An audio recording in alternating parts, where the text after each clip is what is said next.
Traffic জ্যামে আটকে আছেন, পুরো ড্রাইভিং করছেন, পুরো মিটিং এ আছেন, এবং প্রতিটি শব্দ উচ্চারণের মধ্য দিয়ে আপনার আমলনামা ভারী হতে থাকবে। আমরা যে ইবাদতগুলো অফার করি, সকল ইবাদতের মূল উদ্দেশ্য হচ্ছে আল্লাহ তাআলার স্মরণ। আপনারা যদি একটু খেয়াল করে দেখেন, আমরা যত ইবাদত করি, যে সমস্ত ইবাদতগুলো ফারজ করা হয়েছে, আসলে এর মূল উদ্দেশ্য কি? আল্লাহ তাআলাকে স্মরণ করা। আমরা যে সালাত করি, আসলে উদ্দেশ্য কি? আল্লাহর স্মরণ। আল্লাহ এটা বলেছেন, ওয়া আকিমিস সালাতা লিযিকরি ইন্নানি আনাল্লাহু লা ইলাহা ইল্লা আনা ফা'বুদনি ওয়া আকিমিস সালাতা লিযিকরি। মুসা আলাইহিস সালামকে আল্লাহ বললেন, আমি হচ্ছি আল্লাহ, আমি ছাড়া কোনো ইলাহ নেই, আর আমার স্মরণে সালাত কায়েম করো। তাহলে সালাতটা আমরা কায়েম করছি কার স্মরণে? বলুন সবাই, কার স্মরণে? আল্লাহর স্মরণে কায়েম করছি। আবার অনুরূপভাবে আমরা যে হজ আদায় করি, এই হজেরও মূল উদ্দেশ্য হচ্ছে আল্লাহ তাআলার স্মরণ। আল্লাহ তাআলা বলছেন, ফাইদা কাদাইতুম মানাসিকাকুম ফাযকুরুল্লাহা কাযিকরিকুম আবাআকুম আও আশাদ্দা যিকরা।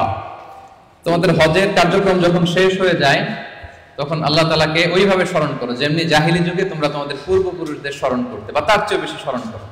তাহলে সালাতের উদ্দেশ্য আল্লাহকে স্মরণ, আমরা এই আয়াত থেকে পেলাম। হজের উদ্দেশ্য আল্লাহকে স্মরণ। সিয়ামের উদ্দেশ্যের দিকে যদি আমরা খেয়াল করি, সিয়ামের প্রাইম অবজেক্টিভ হচ্ছে লাআল্লাকুম তাত্তাকুন, যাতে করে তোমরা আল্লাহ সচেতন হতে পারো। অর্থাৎ এই অনুভূতি নিজের মধ্যে বিল্ড করতে পারো যে আমি যাই করি না কেন, কে দেখে?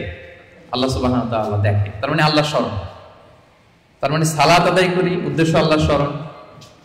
হজ আদায় করি, এটার উদ্দেশ্য আল্লাহ স্মরণ।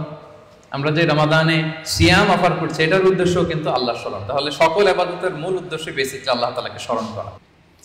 আল্লাহ তাআলার সন্তুষ্টিমূলক যে কোনো কিছু মনে মনে চিন্তা করা, কিংবা মুখে প্রকাশ করা, অথবা কাজে বাস্তবায়ন করা, এটাই হচ্ছে যিকরুল্লাহ বা আল্লাহর স্মরণ, রিমেম্বারেন্স অফ আল্লাহ।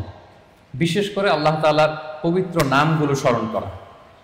আমরা জানি যে আমাদের দেহকে সতেজ রাখার জন্য, প্রাণবন্ত রাখার জন্য খাবারের প্রয়োজন হয়। ঠিক তেমনিভাবে আমাদের আত্মা বা আমাদের হৃদয়কে সতেজ রাখার জন্য খাবারের প্রয়োজন হয়, আর সেই খাবারটা হচ্ছে যিকরুল্লাহ, আল্লাহর স্মরণ, রিমেম্বারেন্স অফ আল্লাহ সুবহানাহু ওয়া তাআলা। এবং রাসূল সাল্লাল্লাহু আলাইহি ওয়াসাল্লাম বলেছেন যে আমাদের দেহের সবচাইতে দামি অঙ্গ হচ্ছে আমাদের এই কলব বা আমাদের হৃদয়। বিষ্ণু সাল্লাল্লাহু আলাইহি ওয়াসাল্লাম বলেন, ইন্না ফিল জাসাদি মুদগাহ ইযা সালুহাত সালুহাল জাসাদু কুল্লু ওয়া ইযা ফাসাদাত ফাসাদাল জাসাদু কুল্লু আলা ওয়া হিয়াল কলব। নিশ্চয়ই তোমাদের দেহে একটি গোশতের টুকরো আছে, এই গোশতের টুকরোটা যদি ভালো হয়, পুরো দেহটা ভালো হয়, আর এটা যদি নষ্ট হয়ে যায়, পুরো দেহটা নষ্ট হয়ে যায়, আর সেটা হচ্ছে কলব বা অন্তর বা হৃদয়।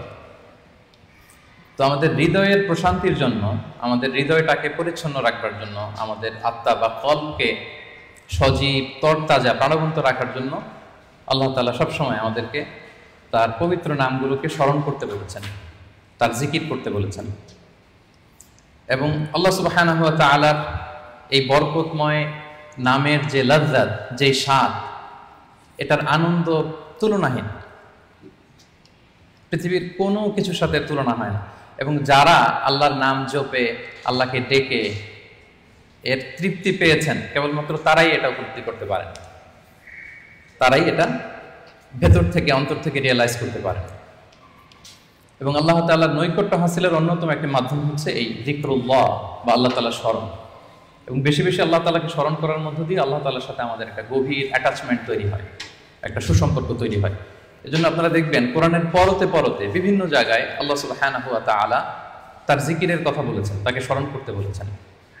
যে আয়াতটি দিয়ে আমি শুরু করেছি, সূরা আহজাবের 41 এবং 42 নম্বর আয়াত, আল্লাহ তাআলা ইরশাদ করছেন, ইয়া আইয়ুহাল্লাযীনা আমানু যকুরুল্লাহা যিকরান কাসীরা ওয়া সাব্বিহুহু বুকরাতান ওয়া আসীলা। অর্থাৎ ওহে বিশ্বাসীরা, তোমরা বেশি বেশি আল্লাহর জিকির করো বা আল্লাহ তাআলাকে স্মরণ করো, আর সকাল সন্ধ্যা তার পবিত্রতা বা তার মহিমা ঘোষণা করো। বিভিন্ন আয়াতে একই কথা আল্লাহ তাআলা রিপিট করেছেন যে আমাকে বেশি বেশি স্মরণ করো, বেশি বেশি আমার জিকির করো, এবং সকাল সন্ধ্যা আমার পবিত্রতা এবং মহিমা তোমরা ঘোষণা করো।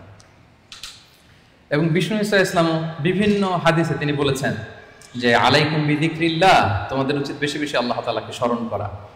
এক লোক রাসূল সাল্লাল্লাহু আলাইহি ওয়াসাল্লামকে বলল, ইয়া রাসূলুল্লাহ, ইন্না শারাইআল ইসলামি ক্বাদ কাসুরাত আলাইয়া, ইসলামের বিধান তো অনেক, তো এত বিধানের মধ্যে থেকে আমি কোনটা পালন করব? ফা আখবিরনি বিশাইইন আতাশাব্বাসু বিহ, আপনি একটা আমাকে বলে দেন যেটা আমি আঁকড়ে ধরে থাকব, সবসময় করবো এটা, এরকম একটা বলেন। তখন রাসূল সাল্লাল্লাহু আলাইহি ওয়াসাল্লাম বললেন যে লা ইয়াযহালু লিসানুকা রাতাবান মিন যিকরিল্লাহ। তুমি যদি একটা সাজেশন চাও তাহলে আমি বলবো যে তোমার জিহ্বাটা যেন সবসময় আল্লাহর জিকিরে সিক্ত থাকে। সবসময় তোমার জিহ্বাকে, তোমার লিসানকে, তোমার জবানকে আল্লাহর জিকির দিয়ে তুমি সিক্ত রাখো। Always keep you tongue moist with the remembrance of Allah সুবহানাহু ওয়া তাআলা। আল্লাহর জিকিরে, আল্লাহর স্মরণে তোমার জিহ্বাটাকে সিক্ত রাখো। এবং এই যে শব্দটা যিকরুল্লাহ বা আল্লাহর স্মরণ, এই জিকির শব্দটা কোরআনে বিভিন্ন অর্থে এসেছে। কখনো কখনো এটা সালাত অর্থে এসেছে। যেমন আল্লাহ তাআলা বলছেন ইযা নুদিয়া লিস-সালাতি মিন ইয়াউমিল জুমআতি ফাসআউ ইলা যিকরিল্লাহ। জুমার আজান যখন হয় তখন তোমরা আল্লাহর জিকিরের দিকে ধাবিত হও। তো এখানে জিকির দ্বারা উদ্দেশ্য হচ্ছে জুমার সালাতের দিকে ধাবিত হও। আবার কখনো কখনো এই জিকির শব্দটা কোরআন অর্থে এসেছে। আল্লাহ তাআলা বলছেন ইন্না নাহনু নাযালনা যিকরা ওয়া ইন্না লাহু লাহাফিজুন। নিশ্চয়ই আমি আল্লাহ তাআলা এই জিকিরকে নাজিল করেছি, এই জিকিরকে আমি সংরক্ষণ করব। এই জিকির দ্বারা উদ্দেশ্য হচ্ছে কোরআন, মানে আমি কোরআনকে নাজিল করেছি আর এই কোরআনকে আমি সংরক্ষণ করব। আবার কখনো এই জিকির আল্লাহর আইন বা আল্লাহর বিধান অর্থে কোরআনে এসেছে। আল্লাহ তাআলা বলছেন ওয়ামান আ'রাদা আন যিকরি ফাইন্না লাহু মাঈশাতান দানকা। যে ব্যক্তি আমি আল্লাহর আইন বা বিধান থেকে মুখ ফিরিয়ে নেয় তাকে আমি, তার জীবনটাকে আমি কঠিন করে দেব, সংকীর্ণ জীবিকা আমি তাকে দান করব। এবং কিয়ামতের দিন ওয়া নাহশুরুহু ইয়াওমাল কিয়ামাতি আ'মা, তাকে অন্ধ করে আমি কিয়ামতের দিন উত্থিত করব। আবার কখনো কখনো এই জিকির শব্দটা কোরআনে ইলম বা নলেজ কে রিপ্রেজেন্ট করতে এসেছে। যেমন আল্লাহ তাআলা ইরশাদ করছেন ফাসআলু আহলা যিকরি ইন কুনতুম লা তা'লামুন। তোমরা যদি কিছু না জানো তাহলে আহলে জিকিরকে জিজ্ঞেস করে জেনে নাও। তো এই আহলে জিকির দ্বারা উদ্দেশ্য কি? আহলুল ইলম, মানে যার কোরআন সুন্নাহর জ্ঞান আছে। দ্য বেনিফিটস অফ যিকরুল্লাহ, আল্লাহ তাআলাকে বেশি বেশি স্মরণ করার কিছু বেনিফিটস আমি শেয়ার করতে চাই। যারা বেশি বেশি আল্লাহকে স্মরণ করে, আল্লাহর জিকির করে, তাদের প্রতি আল্লাহ তাআলা আল্লাহর নেয়ামত আরো বাড়িয়ে দেন। আল্লাহর ব্লেসিংস, মার্সি, বাউন্টিজ এগুলো আল্লাহ তাআলা আরো বাড়িয়ে দেন। কারণ বারবার আল্লাহকে স্মরণ করা মানে কি? এটা কাইন্ড অফ মানে আপনার গ্র্যাটিটিউড, আপনি আল্লাহর প্রতি কৃতজ্ঞতা প্রকাশ করছেন যে আল্লাহ তাআলা আপনাকে নেয়ামতে ধন্য করেছেন। বারবার আপনি তাকে স্মরণ রাখেন। বাংলা একটা কথা বলে, যার নুন খাও তার গুণ গাও। তো আল্লাহর নেয়ামতে আমরা বেঁচে আছি, তো সে আল্লাহকে বারবার স্মরণ করি, তার মানে এটা আল্লাহ তাআলার প্রতি একটা আমাদের কৃতজ্ঞতা বোধ, শুকরিয়া বোধ, তাই না? এবং আল্লাহ বলেছেন লা ইন শাকারতুম লা আযীদান্নাকুম, যদি বেশি বেশি কৃতজ্ঞ হও, শুকরগুজার হও, শুকরিয়া আদায় করো, আমি নেয়ামত আরো বাড়িয়ে দেব। It protects you from the temptation of শয়তান এন্ড ইভিল আইস। শয়তানের টেম্পটেশন থেকে এই যিকরুল্লাহ আপনাকে রক্ষা করবে। আমরা হাদিসে পড়েছি যে শয়তান ইয়াজরি মাজরাদ দাম, শয়তানকে আল্লাহ এত পাওয়ার দিয়েছেন, রক্ত চলাচলের ওখানে শয়তান ঢুকেও আপনাকে প্রভোগ করতে পারে, টেম্পটেশন দেয়। সহিহ বুখারীতে এসেছে একটা তা'লিক হাদিস, বিষ্ণু বলেন আশ-শাইতানু জাসিমুন আলা কলবি ইবনে আদম, শয়তান বনি আদমের কলবে, অন্তরে খামচি মেরে বসে থাকে। ফাইদা যাকারাল্লাহ খানাসা, যখন বনি আদম আল্লাহর জিকির করে, আল্লাহকে স্মরণ করে, খানাসা শয়তান দৌড়ে পালায়। ওয়া ইযা গাফালা ওয়াসওয়াসা, আর যখনই আবার সে অন্যমনস্ক হয়, গাফিল হয়, শয়তান আবার এসে তাকে ধোঁকা দিতে থাকে। তাহলে সবসময় যদি আল্লাহর স্মরণের মধ্যে আমরা থাকি, শয়তানের টেম্পটেশন থেকে আমরা মুক্ত থাকবো। এবং এটা কেমন যেন it works like a fortress.